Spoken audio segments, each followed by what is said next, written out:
আমি জানি আপনি কেন এই প্রসঙ্গটা তুলেছেন, সেটার একটা ব্যাখ্যা আমি দেই।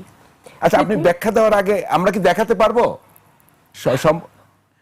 যে প্রধানমন্ত্রী, আমরা প্রধানমন্ত্রী হওয়ার স্বপ্ন দেখি, একটু দেখি। জি, আমরাও প্রধানমন্ত্রী হবার স্বপ্ন দেখতে পারি। আমাদের এটুকুই যথেষ্ট, যথেষ্ট, যথেষ্ট। আমরাও প্রধানমন্ত্রী হওয়ার স্বপ্ন দেখতে চাই। আমি প্রশ্ন করছি আপনাকে, প্রধানমন্ত্রী কবে হচ্ছেন, স্বপ্নটা কিভাবে বাস্তবায়ন করবেন? দেখুন, পৃথিবীর যেই দেশেই আপনি রাজনীতির সঙ্গে যুক্ত হন না কেন, আপনার লক্ষ্য থাকবে আপনি একদম টপে প্রধানমন্ত্রী বা সরকার প্রধানের দায়িত্বে যাবেন। বাংলাদেশ খুব বিরল দেশগুলোর একটা, যেখানে বিশেষ পরিবারে জন্ম না নিলে প্রধানমন্ত্রী হওয়ার স্বপ্ন দেখাটা অপরাধ, ব্লাসফেমির মতোই অপরাধ।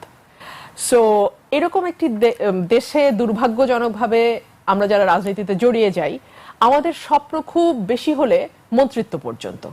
কিন্তু মন্ত্রিত্বের ব্যাপারে কারো কারো রিজার্ভেশন থাকতেই পারে। সবাই যে প্রধানমন্ত্রীর গাড়ির পেছনে দৌড়ানোর মানসিকতা থাকবে তেমন তো নাও হতে পারে, তাই না? কিংবা ধরুন প্রধানমন্ত্রী যখন তার আসনে বসবেন সংসদে, হাঁটু গেড়ে পায়ের সামনে বসে ফিস ফিস করে প্রধানমন্ত্রীর নেক নজর পাওয়ার জন্য কাকতি মিনতি করবে এই মন্ত্রীরা, এরকম মন্ত্রী হওয়ার ইচ্ছা কারো কারো নাও থাকতে পারে, তাই না? সো আমি তাদের জন্য বলেছিলাম যে এই অভ্যুত্থান আমাদের অনেক কিছু শিখিয়েছে। তার মধ্যে একটা হলো যে আপনি যেই অবস্থা থেকেই আসেন না কেন, যেই পরিস্থিতি থেকেই আপনি আসেন না কেন, আপনার যদি মেধা থাকে, যোগ্যতা থাকে, দক্ষতা থাকে, জনপ্রিয়তা থাকে, মানুষ আপনাকে ভালোবাসে, আপনার যদি সেই রাজনৈতিক প্রজ্ঞা থাকে, তাহলে সর্বোচ্চ স্বপ্ন দেখতে বাধা কেন? ধরুন আজকে এই যে আমরা প্রশ্নটি করছি এবং এটা নিয়ে আলোচনা করছি, এটাই ইন্ডিকেট করে যে এই দেশটার মধ্যে এটা খুব স্বাভাবিক বিষয় নয়। কেন নয়? বিকজ আমরা ধরেই নিয়েছি, এবং এটা আমাদের মজ্জাগত। দেখুন, সেই মোগল আমলের মতো রাজার ছেলে রাজা হবে, রাজার পরিবারের বাইরে আসলে কেউ শাসক মানে রাষ্ট্র পরিচালনার দায়িত্বে যেতে পারবে না। সেই জায়গাটা থেকেই তো এই প্রশ্নটা, তাই না? না হলে একজন রাজনৈতিক কর্মী, সে যেই দলেরই কর্মী হোক, তার তো এই সর্বোচ্চ স্বপ্ন থাকারই কথা, এবং সে হতেও পারে। সেটা আপনি যদি ওয়েস্টার্ন ডেমোক্রেসির দিকে তাকান, এটা কি অমুকের ছেলেই প্রধানমন্ত্রী হবেন, এরকম উদ্ভট গণতান্ত্রিক দেশ তো আসলে পৃথিবীতে নাই। আপনি কি স্বপ্ন দেখেন প্রধানমন্ত্রী হওয়ার? আমি মনে করি স্বপ্ন দেখার অধিকার প্রত্যেকের আছে। আপনার সেই যোগ্যতাও আছে? সেটা মানুষ বিচার করবে। কার যোগ্যতা আছে কার না, এটা তো মানুষ বিচার করবে। স্বপ্ন দেখতে তো বাধা নেই। আমি মনে করি কারোরই বাধা নেই। এবং যারা রাজনীতি করে, আচ্ছা, যারা রাজনীতি করে তাদের কাছে, আমার কাছে মনে হয় যে তাদের হাতে অপশন খুব বেশি নাই। এক হচ্ছে আপনি স্টিয়ারিং এ গিয়ে আপনি যেরকম বাংলাদেশ তৈরি করতে চান, স্বপ্ন দেখেন, সেটা বাস্তবায়নের জন্য কাজ করা। আর আরেকটা হচ্ছে পাবলিক ইন্টেলেকচুয়াল হয়ে কি হওয়া উচিত, কি হওয়া উচিত না, সেটা নিয়ে আলাপ দেয়া, বয়ান তৈরি করা। সো আমার কাছে মনে হয় রাজনৈতিক কর্মী, প্রতিটা কর্মীরই এই স্বপ্ন থাকা উচিত যে আমি আমার স্বপ্ন বাস্তবায়ন করব। জি।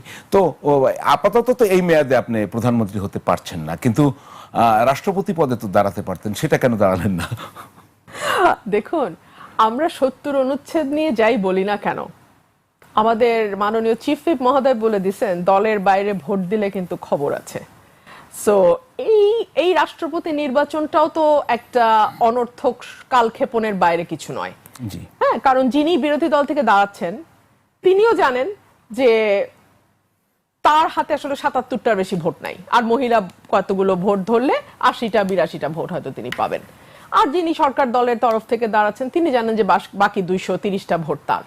সো তাহলে তো আসলে এখানে নির্বাচন হওয়াটারই বা কি আছে, আর ভোটাভুটিরই বা কি আছে? আপনি ওই একই অনুষ্ঠানে বেশ কিছু কথা বলেছেন যে 5ই আগস্টের আগে টপ লেভেল থেকে ফোন আসতো। আমরা ভিডিওটাকে আর দেখার দরকার আছে মনে হয় না, একটু দেখি। টপ লেভেল থেকে ফোন আসতো, একটু আমরা সংক্ষেপে দেখি। একটা মিটিং এ লোক জমায়েত করতে গেলে একেবারে টপ মহল থেকে ফোন আসতো, রুমিন আপনি একটু মিটিংটাতে যান। যাক, আমাদের আর দেখতে হবে না, এটি যথেষ্ট। টপ লেভেল থেকে আপনার কাছে ফোন আসতো, তখন তো আপনি বিএনপি করতেন, তখন তো আর স্বতন্ত্র ছিলেন না। বলবো আরো কথা আছে আপনার ব্যাপারে। এই টপ লেভেল বোঝাতে কি বোঝেন? আপনাকে কি করতে বলতো? মিটিং অ্যাটেন্ড করার জন্য, ধরেন আমাকে গাইবান্ধায় পাঠানো হচ্ছে, আমাকে কিশোরগঞ্জে পাঠানো হচ্ছে, আমাকে কুমিল্লায় পাঠানো হচ্ছে। কারণ কি, তখন বিএনপির নেতা কর্মীরা থাকে ডোবার নিচে, ওরা তো উপরে ভাসে না, ভাসলেই পুলিশ ধরবে। সো আমি গেলে কিছুটা ক্রাউড ইজি হয় অ্যারেঞ্জ করা। আচ্ছা ঠিক আছে, আপাকে আমরা টিভিতে দেখি, সো ওই ক্রাউডটা তৈরি হয়, যেটা আলহামদুলিল্লাহ মানুষের ভালোবাসা না হলে তো আসলে রাজনীতি করে লাভ নাই। সেই ভালোবাসাটা থাকে, মানুষের ছিল ভালোবাসা, সো সেই ক্রাউডটা যাতে থাকে সেই কারণেই মহাসচিব বেশ কয়েকবার ফোন করে বিভিন্ন জায়গায় প্রোগ্রাম করার রিকোয়েস্ট করেছেন। সো এটা আমি মনে করি এটা কোনো অন্যায় না, এবং এটা হওয়াই উচিত। কেউ যদি দলে থেকে মনে করে যে সে মিটিংটাতে গেলে ভালো হবে মিটিংটা, ওয়াই নট, অফকোর্স। আপনি বলছিলেন যে সিঙ্গাপুর, মালয়েশিয়া, আমেরিকান, লন্ডনের নাম্বার, সেটা কি? সেটা হচ্ছে আমাদের বড় বড় নেতাদের ফোন নাম্বার। এটা তো আমি ক্লিয়ার করেই বলেছি, আমি তো আসলে আনক্লিয়ার কথা বলি না, আমি তো অস্বচ্ছ কথা বলি না। আমি বলেছি যে বড় বড় নেতাদের দেশি নাম্বার তো ছিল না ভাই, কেউ আমেরিকার, কেউ সিঙ্গাপুর, কেউ ব্যাংককের নাম্বার ব্যবহার করতেন। এবং কেন করতেন? যাতে এক হচ্ছে তাদের সাধারণ কর্মীরা তাদের বিপদে ট্রেস করতে না পারে, কথায় কথায় নেতাদের কাছে আশ্রয় চাইতে না পারে, কর্মীদের সাথে তাদের সকল সমস্যার মধ্যে নেতারা জড়াইতে চাইতেন না, এক। আর দুই হচ্ছে সরকার যাতে তাদেরকে সহজে ট্রেস করতে না পারে, এই তো কারণ। তো আপনি তো এখন বিএনপিতে নাই, তো বিএনপিতে ফিরে যাবেন না আওয়ামী লীগের নাকি গুপ্ত? আপনি নাকি আওয়ামী লীগের জন্য বয়ান তৈরি করেন, আপনি আওয়ামী লীগের পক্ষে কাজ করেন, আওয়ামী লীগের গুপ্ত? তো আপনি কি আওয়ামী লীগের গুপ্ত না জামায়াতের গুপ্ত? গুপ্ত এমন একটা বিষয় যেটা আমার ক্যারেক্টারিস্টিক্স এর সাথে যাই না। আমি অতি প্রকাশ্য বলেই আমার সাথে হয়তো অনেক সময় অ্যাডজাস্টমেন্ট প্রবলেম হয়ে যায়। আমার আগের সংগঠনের সাথে যেটা হয়েছে, ধরুন তারা চাঁদাবাজি করছে, তার চাঁদাবাজি ইলেকশনের আগে, ওইটা নিয়ে আমি কথা বলেছি, দলের সাথে আমার দূরত্ব তৈরি হয়েছে। আমি নানান অপকর্ম যেগুলো হচ্ছিল দলে সেগুলো নিয়ে সোচ্চার হয়েছি, অফকোর্স 5ই আগস্টের পর এগুলো সারফেসড হয়েছে, তখন আমার সাথে একটা দূরত্ব তৈরি হয়েছে। আমি এত কথা না বললে আমার এই দূরত্ব তো হতো না। সো আমার কাছে মনে হয় গুপ্ত থাকার জন্য যে প্রতিভা দরকার সেটা আমার নাই। তো এত কথা বলার দরকার কি আপনার? এইটা বরং ভালো কথা। এত কথা বলার আসলে দরকার কি? আমার ধারণা বিষয়টা আমার জিনের মধ্যেই আছে। আমার বাবাও চুপ থাকতে পারতেন না, উনি চুপ থাকলে হয়তো 144 ধারা ভাঙাও হতো না, বাংলা ভাষা রাষ্ট্রভাষাও হতো না, এবং তখন দমন করতে পারলে 69-এর গণ অভ্যুত্থান কিংবা 71-এর মুক্তিযুদ্ধ সেই পটভূমিটাও তৈরি হইতো না। তো এই যে চুপ করতে না পারা তো আমাদের হেরিডিটারি, এটা আমাদের ব্লাডে। কিন্তু আমি যদি বলি যে আপনি যদি বিএনপি থেকে বহিষ্কৃত না হতেন, বিএনপি থেকে মনোনয়ন পেতেন, আপনি যদি বিএনপি থেকে সংসদ সদস্য হতেন, অবভিয়াসলি আমি মনে করি হতেন, আপনি হয়তো বা মন্ত্রী প্রতিমন্ত্রীও হয়ে যেতেন বিএনপির, আপনি কি এই কথাগুলো বিএনপির বিরুদ্ধে তখন বলতেন? এই সরকারের বিরুদ্ধে আপনি কি কি বলেন আমরা সেটা পরে দেখব, আপনি কি বলতেন? একদম আপনি বুকে হাত দিয়ে বলেন তো। হ্যাঁ, বুকে হাতে, শুনেন, বুকে হাত দিয়ে মানুষ মিথ্যা বলে, আমি ওই লাইনেই যাব না। আমি আইনজীবী, আমি যুক্তি দেখাই আপনাকে। নমিনেশন পাওয়া না পাওয়ার তো একটা বিষয় আছে দলে, আছে তো, এবং যেহেতু আওয়ামী লীগ মাঠে নাই, সুতরাং এইবার বিএনপি ক্ষমতায় আসছে, এটা শতভাগ মোটামুটি স্বীকৃত। হ্যাঁ বলেন কি, নাকি আপনি একমত না? না, একমত না হলে আমি আলাপে যাব না। না, আমি তো আপনার সাথে একমত বা দ্বিমত কোনোটাই না, আমি তো আপনার কথা শুনতে চাই এবং দর্শকও তাই শুনছে। আপনি যখন আমাকে প্রশ্ন করছেন তাহলে তো আমার যদি এই স্টেপগুলোর সাথে আপনি একমত না হন তাহলে তো আমি আমার কনক্লুশনে দিয়ে যেতে পারবো না। আপনারটা আমি একমত হলাম, তারপরে বলেন। হ্যাঁ, তারপরে এক হচ্ছে নমিনেশন পাওয়া না পাওয়ার একটা ব্যাপার আছে, দুই হচ্ছে বিএনপি ক্ষমতায় যাচ্ছে, এটা মোটামুটি স্বীকৃত। জি। তিন হচ্ছে আপনি আপনার প্রশ্নে বললেন যে মন্ত্রী-ফন্ত্রীও হয়ে যেতে পারতাম, তা তো হতে আপনি বললেন। আচ্ছা, আপনার এই 3 নম্বরটা আমি জানি না, কিন্তু প্রথম দুইটা তো সর্বজন স্বীকৃত। জি। তাহলে আমি চাঁদাবাজি নিয়ে তো ভোকাল হইলাম কেন? আমি কি জানি না যে এটা আমার নমিনেশনে এফেক্ট করবে? আমাকে কি প্রশ্ন করা হয় নাই যে আপনি যেভাবে বলছেন? তখন আমি এই আপনার আজকে যেরকম ওপেন শো সবাই দেখছে, সেই দিনও খুব সম্ভবত বাংলা ভিশনে আমি বলেছিলাম ধানের শীষ না দিলে হাসে করব। আমি জানি খুব বেশি হলে কি হবে, নমিনেশন দিবে না, এই তো। না, সেটা কি আপনার নমিনেশন অনিশ্চিত হওয়ার পরে কি আপনি ভোকাল হয়েছেন? না না না না না, আপনি এখন ভোকাল হয়েছেন, আগে কি ছিলেন? ভাই রে, তাহলে তো আপনার সাথে এই আলাপ তো হয় না, কারণ আগে কি ছিল না না, কারণ আপনি যদি আমার ওই ডকুমেন্টস গুলো আপনার কাছে না থাকে, যেগুলো পিনাকি ফিনাকির মতো লোক হাজারবার ব্যবহার করছে, সেগুলো যদি আপনার কাছে না থাকে তাহলে তো আপনার সাথে এই আর্গুমেন্টটা আপনি বুঝবেন না। না, বুঝবো, বলেন। বললাম তো যে এটা তো আমি আজকে না, এটা তো সেই 2024 সালের ডিসেম্বর থেকে আমি শুরু করছি বলা, যখন থেকে এগুলো এভাবে সারফেসড হয়েছে। তো 2024-এর ডিসেম্বরে তো আমার জানার কথা না ইলেকশন কবে। 2024 সালে তো অন্তত এইটুকু জানতাম যে একটা নমিনেশনের ব্যাপার থাকবে সামনে, কারণ আওয়ামী লীগ নাই মাঠে, এইটুকু তো জানতাম। না, তা আপনি কি লাইফ সাপোর্ট করে? আপনি বলছেন যে আপনি এক একজনের জন্য লাইফ সাপোর্ট বা অক্সিজেন।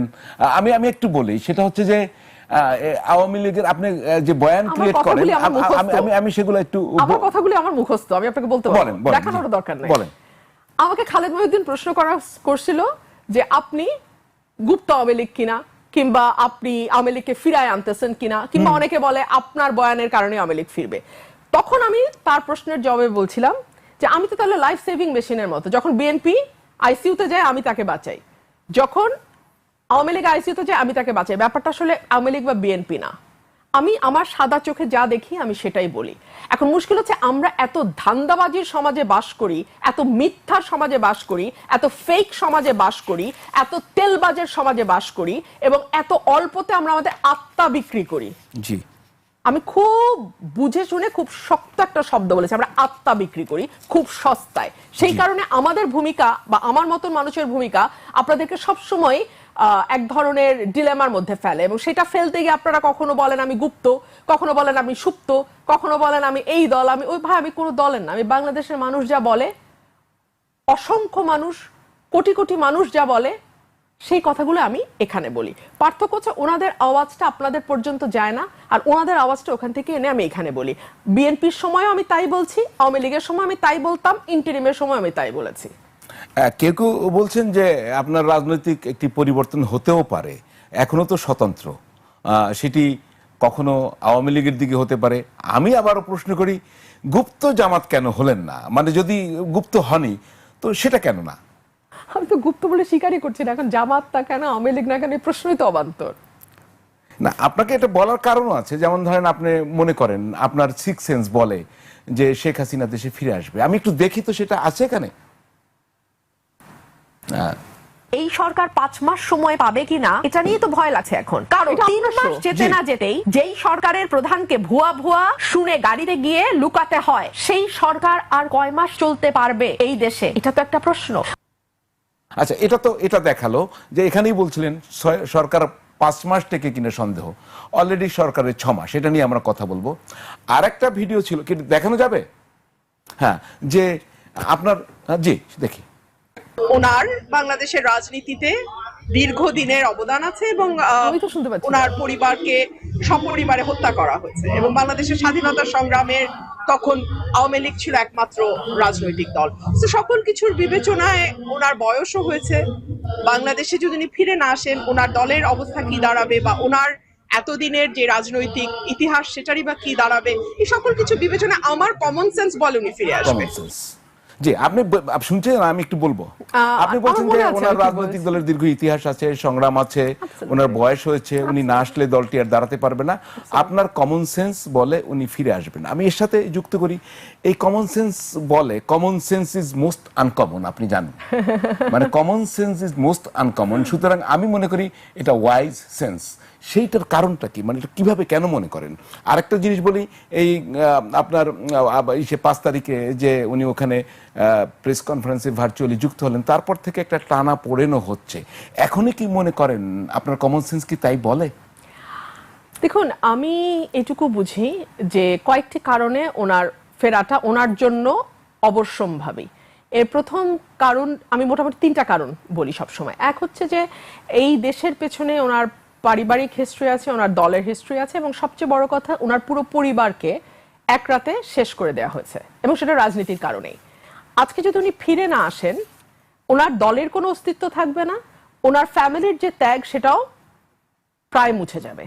2 হচ্ছে ওনার বয়স 80-র কাছাকাছি। ওনার স্বাভাবিক মৃত্যু যে কোনো দিন হতে পারে। দেশের বাইরে যদি ওনার মৃত্যু হয়, তাহলে যেটা হবে, that will be the last nail in the coffin. এরপর আর কিছু থাকবে না, এবং ওনার শেষ যে চিত্রটা অঙ্কিত থাকবে সবার মধ্যে, সেটা হচ্ছে যে ওনার একটা স্বৈর শাসকের ভাবমূর্তি, যিনি পালিয়ে গিয়েছিলেন তার নেতাকর্মীদেরকে ফেলে দিয়ে। আচ্ছা, এটা একেবারেই, মানে আপনি ভাই শুনেন, এখন ক্যামেরার সামনে তো অনেকে আপনারা অনেক কথা বলেন না, কিন্তু ক্যামেরার উল্টা পাশেই কিন্তু এই কথাগুলো আপনারাও সবাই স্বীকার করবেন, সবাই। আপনি, আমি বলে না, এটা সবাই, আমি যতজনের সাথে আলোচনা করেছি সবাই বলছে অ্যাবসলিউটলি তাই। সো এটা যে কেবল আমার সেন্স বলছে তা না। আমি যখন নন পলিটিক্যাল পার্সনের সঙ্গে আলাপ করি, আমার কলিগরা আছেন, আমার ফ্রেন্ডসরা আছে, তারা ম্যাক্সিমামই নন পলিটিক্যাল। প্রতিদিন সকালে আমি কোর্টে যাই, আমার পাশে অনেক লয়াররা বসেন, সামনে পেছনে অনেক লয়াররা বসেন, দেশ নিয়ে আলোচনা হয়, আলাপ হয়। ওনারা যখন প্রশ্ন করেন, আমি যখন প্রশ্ন করি, ওনারা সবাই বলেন যে হ্যাঁ, মানে আমাদের কমন সেন্স তো তাই বলে। জি, তো একটা এই সংক্রান্ত একটাই প্রশ্ন, ওনার তো বাংলাদেশের আদালত ট্রাইব্যুনালে মৃত্যুর আদেশ হয়েছে, ফাঁসির দণ্ড হয়েছে। তো একজন লোক যদি জানে যে দেশে আসলে ওনার ফাঁসি কার্যকর হবে, তো দেশে আসলে তো ফাঁসি কার্যকর হবে, উনি কেন আসবেন? দেখুন, it's a complicated political situation. ফাঁসি কার্যকর হবে আপনি মানে এভাবে আমরা আসলে বলতে পারি না, কারণ প্রেসিডেন্টস আছে, এবং আমি দেখলাম সরকার তরফের আইনজীবীও বোধহয় একই কথা বলেছেন যে ওনাকে for the greater interest of justice তাকে ট্রায়াল ফেস করতে দেয়া হবে। তো এই যে গ্রেটার ইন্টারেস্ট অফ জাস্টিস, সেটার একটা ভূমিকা আছে, এক, আন্তর্জাতিক একটা ভূমিকা আছে, দুই, তিন হচ্ছে আওয়ামী লীগ বড় দল, সুতরাং তাদের দলেরও একটা চাপ থাকবে। সো মানে এটা তো আর আসলে কুদ্দুস বা রহিম না যে আপনি ধরলেন আর ফাঁসি দিলেন। হ্যাঁ, কারণ আমি আমার আইন অঙ্গনের 25 বছরের অভিজ্ঞতায় আমি দেখেছি যে বাংলাদেশের মতন দেশে কুদ্দুস আর রহিমের বিচার যেভাবে হয়, আপনার বিচার সেভাবে হবে না, হয় না। হ্যাঁ, সো সুতরাং এখানে আপনি যদি তাকে XYZ হিসেবে ধরে নিয়ে কথা বলেন তাহলে সেটা একরকম, কিন্তু বিষয়টা তো এরকম না। আর ট্রাইব্যুনালের নিজেরই প্রেসিডেন্ট আছে, জামাতের একজন নেতা সম্ভবত 5 আগস্টের পরে ওনার কিন্তু ফাঁসি হয়ে গেছিল, পরে আবার তিনি অ্যাপিলের সুযোগ পাচ্ছেন এবং খালাস এখন পার্লামেন্টে উনি আসেন। সো এই প্রেসিডেন্ট কিন্তু অলরেডি ক্রিয়েট হয়ে গেছে। সো একটা প্রেসিডেন্ট নজির যখন ক্রিয়েট হয়ে যায়, অটোমেটিক্যালি পরের মামলাগুলো সেই কোর্স অফ অ্যাকশনই ফলো করে। আমরা আবার সরকারে আসব, তার আগে আমরা একটা বিরতি নেব। দর্শক, স্পিড নিবেদিত ফ্যাক্ট চেকে একটা বিরতি নিচ্ছি, ফিরবো একটু পরেই। যে 17 ফেব্রুয়ারি এই বছরেরই তারেক রহমানের নেতৃত্বে বিএনপি সরকার দায়িত্ব নেয়, তিনি প্রধানমন্ত্রীর দায়িত্ব গ্রহণ করেন 6 মাস, এবং তারা একটি 180 দিনেরও পরিকল্পনা দিয়েছিলেন। আমি একটু সংক্ষেপে আপনাকে সেই 180 দিনের যে তাদের অগ্রাধিকার খাতগুলো বলতে চাই। সেটি ছিল দ্রব্যমূল্য ও বাজার নিয়ন্ত্রণ, আইন শৃঙ্খলা রক্ষা, বিদ্যুৎ ও জ্বালানি, সামাজিক ও অর্থনৈতিক উদ্যোগ, ফ্যামিলি কার্ড ও কৃষক কার্ড, খাল খনন ও কৃষি, স্বাস্থ্য ও কর্মসংস্থান। মোটা দাগে আমি আবার হয়তো রিপিট করতে চাই না, একটু বলবেন। যে দ্রব্যমূল্য ও বাজার নিয়ন্ত্রণ, আইন শৃঙ্খলা রক্ষা, বিদ্যুৎ ও জ্বালানি, সামাজিক ও অর্থনৈতিক উদ্যোগের মধ্যে রয়েছে ফ্যামিলি ও কৃষক কার্ড, খাল খনন ও কৃষি, স্বাস্থ্য ও কর্মসংস্থান। জি, আমরা এই আপনার দৃষ্টিতে, ব্যারিস্টার রুমিন ফারহানার দৃষ্টিতে, অথবা সাপনিক প্রধানমন্ত্রীর দৃষ্টিতে এই যে তাদের অগ্রাধিকারগুলো আমরা জানবো, বোঝার চেষ্টা করবো আপনার কাছ থেকে। তার আগে বিদ্যুৎ খাত নিয়ে কিন্তু এখন বিদ্যুৎ জ্বালানি নিয়ে চরম একটি পর্যায়ে রয়েছে বাংলাদেশ। আমাদের বাণী অর্থমন্ত্রী কি বলেছেন একটু শুনি। 6 মাসে এমনকি 1 বছরের মধ্যেও বিদ্যুৎ ও গ্যাসের সমস্যার সমাধান সম্ভব নয়, ন্যূনতম সময় লাগবে 2 বছর। এর আগে কিন্তু একই কথা বাণিজ্য মন্ত্রীও বলেছেন, কিন্তু আমরা দেখেছি আবার বিদ্যুৎ মন্ত্রী তিনি বলেছেন গ্রামে আবার লোডশেডিং নাই, নানা কথাবার্তা হয়। বিদ্যুতের যেরকম যখন সংকট হয় তো ভুতুরে বিলের মতো ভুতুরে কথাবার্তা হয়, আমরা সেটা বাদ দিলাম, এই 2 বছর দিয়ে শুরু করি। আপনি যে অগ্রাধিকারগুলোর কথা একটু আগে বললেন, সেখানে বিদ্যুৎ এবং জ্বালানির কথা স্পেসিফিক্যালি বলা আছে। আপনার মনে থাকবে যে 2001 থেকে 2006 বাংলাদেশে ভয়াবহ রকম একটা লোডশেডিং এর সমস্যা ছিল, বিদ্যুতের সমস্যা ছিল, এবং এখন যিনি প্রধানমন্ত্রী উনি তখন প্রধানমন্ত্রী পুত্র ছিলেন, এবং তিনি তখন বলেছিলেন যে পৃথিবীর কোনো দেশে সন্ধ্যায় মার্কেটে বিদ্যুৎ থাকবে, আবার বাড়িতেও বিদ্যুৎ থাকবে, এটা পৃথিবীর কোথাও নাকি হয় না, এটা হওয়া সম্ভব না। তো তারপরে এমন অবস্থা তৈরি হলো যে এই সরকার থেকেই মানুষ একসময় খাম্বা সরকার ডাকা শুরু করলো। সো তারপরে আমরা দেখলাম আওয়ামী লীগ যখন 2008-এ ক্ষমতা, মানে নির্বাচন হলো 9-এ তারা ক্ষমতায় গেল, তারপরে দেখলাম যে অনেকগুলো দ্রুত পদক্ষেপ তারা নিল এবং বাংলাদেশে বিদ্যুৎ উৎপাদন সক্ষমতা 33,000 মেগাওয়াটে গিয়ে পৌঁছালো, যদিও আমাদের প্রয়োজন 18,000 মেগাওয়াট সর্বোচ্চ। এখন আমার প্রশ্ন হচ্ছে যে যদি 33,000 মেগাওয়াটে গিয়ে আমাদের সক্ষমতা ঠেকে, তাহলে মাত্র 18,000 মেগাওয়াট আমরা কেন দিতে পারছি না?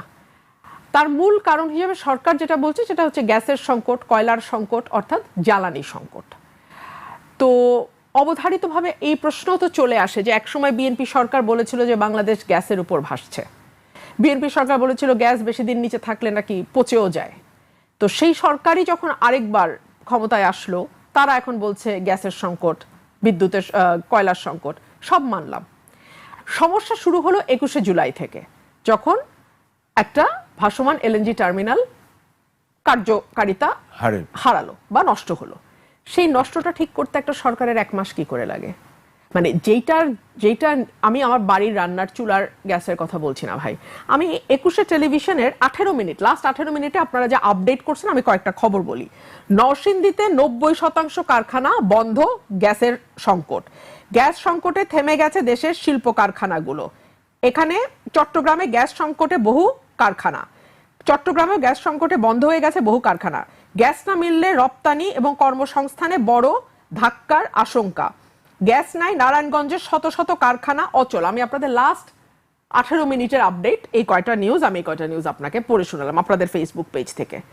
সো এই হলো বর্তমানে বাংলাদেশের অবস্থা। আমি জানি না যে একটা টার্মিনাল ঠিক করতে 1 মাসের বেশি সময় কেন লাগছে, কারণ আমাদের আবার সমস্যা কি হচ্ছে, 18 বছরের একটা অভ্যস্ত বাংলাদেশের মানুষের তৈরি হয়ে গেছে যে তারা হ্যাঁ বিল বেশি দিছে, কিন্তু কারেন্ট নাই ঘন্টার পর ঘন্টা, এটা আবার তারা দেখে নাই, এই অবস্থা তারা পড়ে নাই। বা কারখানাগুলো বন্ধ হয়ে যাচ্ছে একটার পর একটা, কারণ গ্যাস সাপ্লাই নাই। হ্যাঁ, গ্যাসের সাপ্লাই সমস্যা ছিল, কিন্তু এইরকম ভয়াবহ সমস্যা। এবং এখন যেটা বলা হচ্ছে সেটা সব লং টার্ম প্ল্যান। কি রকম লং টার্ম প্ল্যান? সেটা হচ্ছে আপনি কূপ খনন করবেন, আপনি গ্যাস অনুসন্ধান করবেন বাংলাদেশের মাটিতে, তারপরে গ্যাস দিবেন, কিংবা আপনি সৌর বিদ্যুতের দিকে যাবেন। সো এগুলো তো লং টার্ম। তার মানে কি আপনি বলতে চাচ্ছেন যে 2 বছর যদি গ্যাসের এই হাল থাকে, বাংলাদেশে কি কোনো কারখানা আদৌ থাকবে? মানে একটা কথার সাথে তো আরেকটা কথার আমি কোনো সামঞ্জস্য পাচ্ছি না। মানে তার হাতে কিছু আছে? সরকার কি করবে এটা যদি আমি জানতাম, তাহলে তো আমারই সরকারের ওখানে গিয়ে বসার কথা, এবং যে 6 লক্ষ কোটি টাকা দিয়ে সরকার পোষা হয় সেখান থেকে আমারও থাকার কথা হিসা। আমি তো সরকারে নাই। এগুলো বুঝেই আপনি পাগল হয়ে ক্ষমতায় গেছেন। আপনি কি জানতেন না যে গ্যাসের অনুসন্ধান হয় নাই গত 20 বছরে? আপনি কি জানতেন না বাপেক্সকে শক্তিশালী করা হয় নাই? আপনি কি জানেন না যে ভোলায় গ্যাস আছে? আপনি ভোলার থেকে টার্মিনাল দিয়ে তৈরি করে গ্যাস আনেন না কেন? না, প্রধানমন্ত্রী তো বলেছে যদি ভালো প্রস্তাব দেয় সেটা গ্রহণ করবে, এবং এটা হাসনাতের বিষয়। হাসনাত নাকি একটি ভালো প্রস্তাবও দিয়েছেন। আপনার কোনো প্রস্তাব আছে কিনা তাই বলছি। না ভাই, আমরা আইনজীবী, আমরা ফ্রি অ্যাডভাইস বিতরণ করি না। এবং সেই অ্যাডভাইস, যে অ্যাডভাইস শোনা হবে না, মানে ফ্রি তো ফ্রি, তার উপরে শোনাও হবে না, ওইসব অ্যাডভাইস আমরা দেই না। কিন্তু পার্লামেন্ট মেম্বার হিসেবে তো দিতে পারেন। ওটা পার্লামেন্টে গিয়ে দেব। বাট জোকস অ্যাপার্ট, আপনি প্রথম বলেছেন দ্রব্যমূল্য বাজার নিয়ন্ত্রণ। জি। কাঁচামরিচ 400 টাকা কেজি, সবজি 100 টাকার নিচে কোনো সবজি নাই। কাঁচামরিচ দাম কত হয়েছে? 300 হয়েছে, 250 হয়েছে। সবজি 100 টাকার নিচে নাই।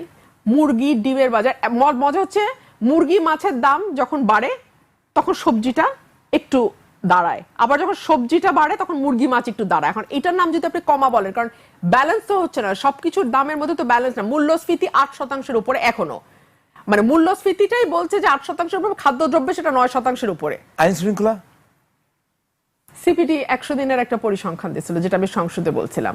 You want me to repeat that? ওই 100 সাথে আরো 80 দিন যুক্ত হয়েছে। আপনি যে কোনো মানবাধিকার সংস্থার রিপোর্ট নিয়ে দেখেন।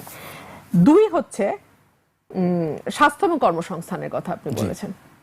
আমি স্বাস্থ্যমন্ত্রীকে দেখি বিভিন্ন সময় হাসপাতালগুলো উনি ভিজিট করেন, এবং বাথরুম ময়লা থাকলে অত্যন্ত বিরক্ত হন, বা মেঝে পরিষ্কার না থাকলে উনি রাগ করেন। আমরা গত 15 বছর মিঠু সিন্ডিকেটের কথা শুনেছিলাম। জি। আমরা গত 15 বছর লুটপাট স্বাস্থ্য খাতে, মেশিন কেনার নামে, কয়েক গুণ বেশি টাকা দিয়ে মেশিন আনার নামে, মেশিনগুলোকে দিনের পর দিন ব্যবহার না করে অকার্যকর করার মাধ্যমে এই লুটপাটের গুলো শুনেছিলাম। এগুলো নিয়ে কি আপনারা এখন পর্যন্ত এই সরকারের কোনো বাণী বা কোনো যেটাকে বলে রিপোর্ট দেখেছেন? আমি দেখি নাই। হাম নিয়ে সরকার তো কাজ করছে। হ্যাঁ, 900-র উপর বাচ্চা মারা যাওয়ার পরে, এবং সে হাম নিয়ে যখন আমি কথা বলেছি, আপনারা সবাই দেখেছেন সেই কথার প্রেক্ষিতে কি কথা হয়েছে। সো কার্ডের ব্যাপার যদি আপনি বলেন, সরকার ফ্যামিলি কার্ড, কৃষক কার্ড, এগুলো তো করছে আজকেও তো। হ্যাঁ, ওটা হচ্ছে যে ভালো উদ্যোগ, নিশ্চয়ই নিশ্চয়ই, কেন নয়। কিন্তু মুশকিল হচ্ছে বিধবা ভাতা, বয়স্ক ভাতা, প্রতিবন্ধী ভাতা, এগুলোকে যদি আপনি এখন কোনোটার নাম কৃষক কার্ড দেন, কোনোটার নাম ফ্যামিলি কার্ড দেন, কোনোটার নাম মহিলা কার্ড দেন, দিতে পারেন। মানে তাহলে একই জিনিস। তাহলে সমস্যাটি কোথায়? সরকারের মন্ত্রিসভা আছে, উপদেষ্টারা আছেন, সহকারী উপদেষ্টারা আছেন। আমরা যদি সর্বশেষ বলি, রাশেদের মতো বিদগ্ধ উপদেষ্টারাও সেখানে গিয়েছেন। রাশেদ আবার দুইজন, আপনি কার কথা বলছেন? না, রাশেদ মাহমুদ তিতুমির না, সর্বশেষ আচ্ছা, রাশেদ যুগ গণ অধিকার পরিষদ ছিলেন বিএনপি পরে।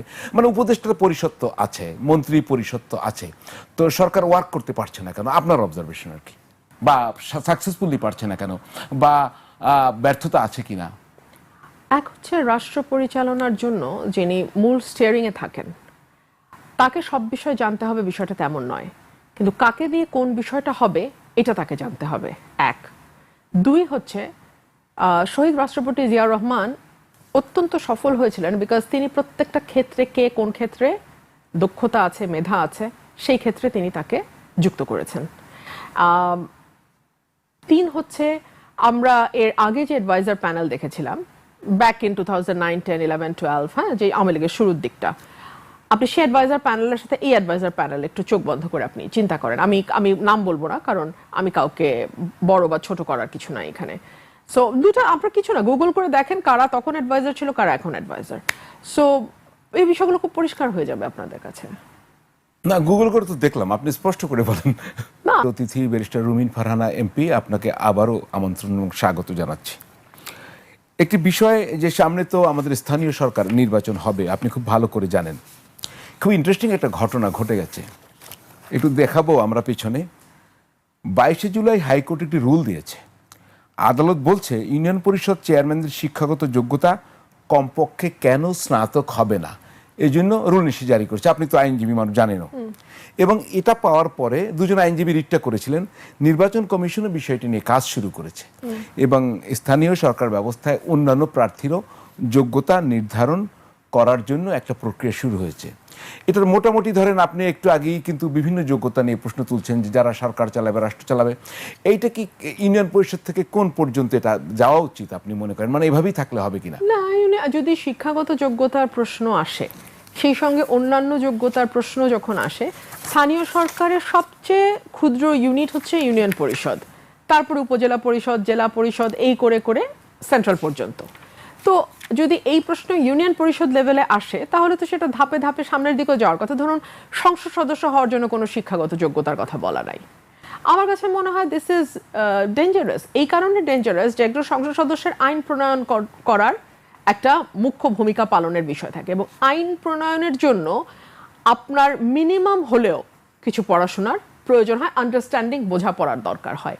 সো আইন প্রণয়ন বলেন, রাষ্ট্রের পলিসি মেকিং বলেন, রাষ্ট্রের ডিসিশন মেকিং বলেন, এই জায়গাগুলো যেটা একজন এমপির কাজ হওয়ার কথা। মূলত তো আমরা যে কাজগুলো করি ওটা কিন্তু স্থানীয় সরকারের কাজ। রাস্তা বানাও, ব্রিজ বানাও, জিও ব্যাগ ফেলো, নদীর ভাঙন রোধ করার জন্য গার্ড বানাও, এগুলো কিন্তু আসলে এমপির কাজ না। অমুককে ধরে নিয়ে গেছে, তমুকের জন্য থানায় ফোন করো, ডিসিকে ফোন করো, ইউনোকে ফোন করো, এগুলো, এই ফোন টোন করা কিন্তু এমপিদের কাজ না, কিন্তু আমাদেরকে এটা করতে হয়। তো স্থানীয় সরকারে যদি একদম সবচেয়ে নিচের টায়ারে যদি শিক্ষাগত যোগ্যতা স্নাতক নিয়ে আসা হয়, তাহলে সেটা সংসদ সদস্য, সেটা মন্ত্রী, প্রধানমন্ত্রী, সেই পর্যন্ত যাওয়াটাই তো লজিক্যাল। মানে আপনি হঠাৎ কোন আউট অফ নোওয়্যার আপনি স্থানীয় সরকারে কেন স্নাতক চাচ্ছেন? তাতে কি হবে, লাভ হবে? যদি করা যায়, একটা রুল দিয়েছে, তো রুল হিয়ারিং এর পরে যদি রুল অ্যাবসলিউট হয়ে যায়, হাইকোর্ট যদি মনে করে রুল অ্যাবসলিউট করবে, তারা করতে পারে, তখন স্নাতকটা বাধ্যতামূলক হবে। এবং তখন যেটা হবে যে ডেফিনেটলি নির্বাচন কমিশন হয়তো অ্যাপিলে যাবে, এবং অ্যাপিলে গেলে কি হয় সেটা তো সময় বলবে। বাট আমার কাছে অ্যাপিল বা কোর্টের ব্যাপার না। আমি একজন রাজনৈতিক কর্মী হিসেবে মনে করি শিক্ষাগত যোগ্যতার একটা মিনিমাম লেভেল নির্ধারণ করে দেওয়া উচিত। জি, আপনি একদম আগে একটা কথা বললেন যে আমাদের প্রধানমন্ত্রীর ভারত সফর 2-3 দিন আগেও আমরা দুই দেশের সংবাদ মাধ্যমের খবর পাচ্ছিলাম যে হয়তোবা যাচ্ছেন, কিন্তু আজকে কিন্তু এটি স্পষ্ট হয়ে গেছে আমাদের দিক থেকেও। আমাদের পররাষ্ট্র মন্ত্রণালয়ের মুখপাত্র AKM শহীদুল করিম, তিনি বলছেন অনুকূল পরিবেশ তৈরি না হলে এটি সম্ভব না, মানে হচ্ছে না। আমরা একটু দেখি, অল্প একটু দেখি। On the possibility of a budgetary visit by Honorable Prime Minister Mr. Tariq Rahman to India. We are of the view that a propitious environment needs to be created for this visit. We have requested the Indian authorities to clear আরো দুটো শর্ত আছে এর সঙ্গে। যিনি শেখ হাসিনা যিনি ওখানে রয়েছেন, এটা একটু আগে আলাপ হচ্ছে, তাকে ফেরত দেয়া এবং উসমান হাদির মানে যারা মামলার আসামি তারা ওখানে গ্রেপ্তার হয়েছেন, এই শর্তগুলো খুব সামনে চলে আসছে। তো ওদিকে কিন্তু নাহিদ ইসলাম আবার কয়েকদিন আগে বলেছিলেন এনসিপির যে এগুলো একটা ডেট নির্ধারণ করতে হবে, যে শেখ হাসিনাকে কোন দিন ফেরত আনা হবে, এগুলো নির্ধারণ করার আগে কিন্তু যাওয়া যাবে না ভারতে। আবার আরেকজন এনসিপি নেতা বলছেন উনি যদি ভারতে যান এটি একটি জাতির প্রতি গাদ্দারি হবে। এই ভারত ইস্যুটা এখন কোন পর্যায়ে যাচ্ছে? মানে শেখ হাসিনাকে কি ফিরিয়ে আনা আদৌ সম্ভব হবে? যদি সম্ভব না হয় তো ভারতে যাওয়া হবে না। আমাদের কি আদৌ ভারতের সাথে যাওয়া যাওয়ার কোনো দরকার আছে? জি আচ্ছা, আমি একটা বিষয় বুঝতে পারছি না। শেখ হাসিনা নিজে বলছেন উনি ডিসেম্বরে আসবেন, পারলে তার আগেই আসবেন। ভারতেও এই ব্যাপারে কিছু বলছে না। ভারত বলছে সম্ভবত যেটা বলেছে কয়েকদিন আগে, যেটা তার ইচ্ছা, ওনার ব্যাপার। সরকার আপ্রাণ চাইছে যে শেখ হাসিনাকে ফেরত আনতে, তাহলে মাঝখানে বাধাটা কোথায়? এক, উনিও আসতে চাইছেন, এনারাও আনতে চাইছেন, তাহলে বাধা কোথায়? বাধাটা কে দিল? সরকার ছায়ার সাথে যুদ্ধ করছে না? এক। দুই হচ্ছে, শেখ হাসিনার কাছে যদি ভ্যালিড পাসপোর্ট থাকলে উনি যে কোনো দিন আসতে পারে। পাসপোর্ট যদি না থাকে ট্রাভেল পাস ইস্যু করবে। সরকারকে ট্রাভেল পাস ইস্যু করছে? উনি তো বলে দিয়েছেন ডিসেম্বরে আসবে, তো সরকার ট্রাভেল পাস ইস্যু করে দেখ, তাহলে তো উনি যে কোনো দিন চলে আসতে পারে। তাহলে তো আর মানে একটা সরকারের সঙ্গে যুদ্ধ ঘোষণা করার কিছু নাই, কারণ এটা একজনের ব্যক্তির ব্যাপারে কথা হচ্ছে এবং সেই ব্যক্তি নিজেও আসতে চাচ্ছেন, সরকারও নাকি তাকে আনতে চাইছে। তো হয়ে গেল, অসুবিধা তো নাই। কিন্তু ইন্ডিয়ান এক্সপ্রেস ভারতীয় পত্রিকা, একটু পত্রিকার ব্যাকগ্রাউন্ডে আমরা দেখতে চাই। ওরা আজকে একটা নতুন খবর দিয়েছে, সেখানে বলছে যে ভারতীয় আদালত সিদ্ধান্ত নেবে। এটা কি একটি নতুন মাত্রা পেল কিনা? আমি ঠিক জানি না কেন তারা এটা বলেছে। রিপোর্টটা আমি পড়া হয়নি, জাস্ট হেডলাইনটা দেখেছিলাম যে ভারতের আদালত উইল ডিসাইড। বাট এটা কোর্টে কি হিসাবে গেল বা কোর্টে আদৌ কিছু আছে কিনা সেটা আমার জানা নাই। তবে অনেক সময় দেখা যায় যে গভর্নমেন্ট কোর্টের কাছে একটা ওপিনিয়ন চাইতে পারে, হ্যাঁ, যে এটা সুপ্রিম কোর্ট কি মনে করে। বাট শেখ হাসিনার ইস্যুটা এত পলিটিক্যাল যে এখানে সুপ্রিম কোর্টের কাঁধে বন্দুক রাখবার প্রয়োজন আছে কিনা আমি ঠিক জানি না। এটা ভারত সরকার ভালো বুঝতে পারবে। একদম শেষ যে তাহলে বাংলাদেশ ভারত সম্পর্কটা কোন দিকে যাবে? মানে এই সম্পর্ক তো ইন্টারিম গভর্নমেন্টের সময় আমরা খুব খারাপ অবস্থায় দেখছি, আমরা এখন আরো খারাপ অবস্থায় যাবে। তো আমাদের সেই ডিপ্লোম্যাটিক জায়গাটা কিভাবে আমাদের প্রস্তুত হতে হবে? ধরেই নি ভারতের সাথে সম্পর্ক ভালো হবে না, তাহলে আমাদের কি করতে হবে? আমাদের তো এগিয়ে যেতে হবে। আমরা এই ব্যাপারে আমাদের জামাত আছে, এনসিপি আছে, তাদের সঙ্গে সরকার পরামর্শ করবে কি করা যায়। আমাদের কথা বলার তো আর কোনো পরামর্শ আমি চাইতে পারি। এমপি হিসেবে তো আমার মানে বক্তব্য দেওয়ার জন্য আমি সময় পাই না, পরামর্শ আর দিব? পরামর্শ দিতে তো লম্বা সময় লাগে, তাই না? জি, আমি তো 2 লাইনের বক্তব্য দেওয়ারই টাইম পাই না। মানে কোথায়? সংসদে। তাহলে কি আওয়ামী লীগের আমলে পেতেন? না, পেতাম না। কিন্তু লড়াই টড়াই করে অন্তত স্পিকার কখনো বলতেন না যে চিফ হুইপের কাছে যান বা অমুকের, ওনার হাতে যেটুকু আছে উনি ওইটুকু দেওয়ার চেষ্টা করতেন। এখন তো আমি না, এখন ধরেন এখনকার পার্লামেন্টে আপনি এ পর্যন্ত যেটুকু সময় পেয়েছেন, তো আওয়ামী লীগের সময় পার্লামেন্টে কি কম্পারেটিভলি কখন আপনি বেশি সময় পেতেন, এখন না আগে? এটা মাত্র 6 মাস হয়েছে, আমি আরো কিছুদিন গেলে আমি বুঝতে পারবো। তবে মোটামুটি একই। তবে আমার মনে হয় আরো 6টা মাস যাক, আমার কাছে আরো ক্লিয়ার হবে। না, আপনার কাছে আমার কেন জানি মনে হয় আপনি কিন্তু বলেন প্রায়, আমি একদম শেষ পর্যায়ে গিয়েও শেষ করতে পারলাম না, আপনি এই সরকারের সাথে আগের সরকারের কোনো পার্থক্য দেখতে পাচ্ছেন নাকি? শুনতে পারবো সেটা? পার্থক্য দেখতে পাচ্ছি না তো, আমি আপনাকে এখানেই বলছি কোনো পার্থক্য নাই তো। আপনি পার্থক্য পাবেন কেন? সেইটা ছিল সেন্টার লেফট টু ফার লেফটের একটা পার্লামেন্ট, এটা হচ্ছে সেন্টার রাইট টু ফার রাইটের একটা পার্লামেন্ট। ওখানেও বিরোধী দল ছিল ঘরে পোষা, এখানেও বিরোধী দল এখন পর্যন্ত ঘরে পোষা। কিন্তু তখন ওখানে যে বিরোধী দল ছিল তাদের এই লক্ষ্য ছিল না যে তারা একসময় 70 থেকে 170-এ যাবে, কিন্তু এই বিরোধী দলের লক্ষ্য হচ্ছে 70 থেকে 170। এবং যতদিন পর্যন্ত সেই ফেভারেবল কন্ডিশন না হচ্ছে ততদিন পর্যন্ত সরকারকে বড়ভাবে ডিস্টার্ব না করা, সিম্পল। জি, আপনি তো বেশ উত্তেজিত হয়েও যান মাঝে মধ্যে, কিন্তু আমার খুব ভাবতে দেখতে কষ্ট হয়। একদা বিএনপির লোক, আপনি এত বিএনপি বিরোধী কেন হলেন? মনে হয় যেন আমি যদি বলি ওই পার্লামেন্টে দেখতাম আমরা রুমিন ফারহানা কথা বলছে বিএনপি, এখন যদি পার্লামেন্টে দেখি এনটি বিএনপি কে কথা বলছে, রুমিন ফারহানা। একই অঙ্গে এত রূপ। আমার মনে হয় আমার রূপটা স্ট্যাটিক, আপনাদের রূপ পাল্টায় যায়। দেখুন, আপনাদের ধারণা এরকম যে কোন একটা দল যখন আপনি করবেন তখন আপনি সেই দলটার ভুল ত্রুটি সম্পর্কে একদম কথা বলতে পারবেন। এটা এক ধরনের দাসত্বমূলক মনোভাব আমাদের মধ্যে আছে। তো ওই যে আমি বললাম প্রধানমন্ত্রী গাড়ির পিছনে মন্ত্রীদের দৌড়াবে, বা প্রধানমন্ত্রী পার্লামেন্টের চেয়ারে বসলে হামাগুড়ি দিয়ে মাটির সাথে গিয়ে মিশে প্রধানমন্ত্রীর সাথে কথা বলবে। এটা আমি শেখ হাসিনার পার্লামেন্টেও দেখেছি, আমি তারেক সাহেবের পার্লামেন্টেও দেখি। একেবারে হামাগুড়ি দিয়ে গিয়ে মন্ত্রী এমপিরা প্রধানমন্ত্রীর পা ধরে গিয়ে কথা বলে। বিনয় হতে পারে। হ্যাঁ, তো খুবই ভালো। মানে বিনয়টা আপনি আসলে কোন জায়গায় কতটুকু দেখাবেন, দুটো মানুষের মধ্যে বিনয় কোন পর্যায়ে যাবে আর আপনার সৃষ্টিকর্তার সামনের বিনয়টা কোন পর্যায়ে যাবে, দুটো যদি এক হয়ে যায় তাহলে বিপদ না?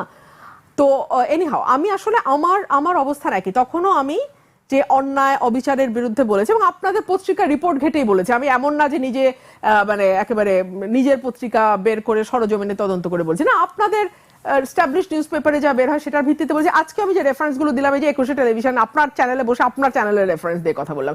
এখন এইটা যদি এখন আপনি বলেন যে অমুকের বিপক্ষে গেল, আপনি অমুকের পর, না, আমি কারো বিপক্ষে বা কারো পক্ষে না।